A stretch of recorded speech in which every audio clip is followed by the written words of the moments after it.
ഈ ശബ്ദവാഹിനിക്കുള്ളിൽ ഞങ്ങളെ ശ്രമിക്കുന്ന വ്യത്യസ്ത മതദർശനങ്ങളിൽ വിശ്വസിക്കുന്ന അത് വിശ്വാസികളായിരിക്കുന്ന മതേതര സ്നേഹികളോട് ഞങ്ങൾക്ക് പറയാനുള്ള ഒരു സന്ദേശമുണ്ട്.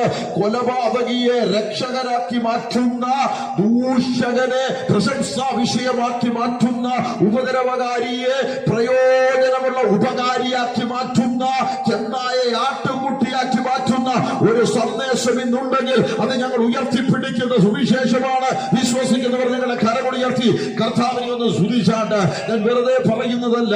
2000 ആണ്ടുകൾ കൊണ്ട്, എല്ലാവരും ശ്രദ്ധിക്കണം, 2000 ആണ്ടുകൾ കൊണ്ട് അവനിയിലെ എല്ലാ മുക്കിലും മൂലയിലും അഖില ജാതിക്കാരുടെയും അഖില ഭാഷക്കാരുടെയും അഖില നിവാസികളുടെയും നടുവിൽ അഭിരാമം പ്രസംഗിക്കപ്പെട്ട ഒരു സന്ദേശമുണ്ടെങ്കിൽ അത് മറ്റൊരു സന്ദേശമല്ല, അത് കർത്താവായ യേശു ക്രിസ്തുവിന്റെ സന്ദേശമാണ്.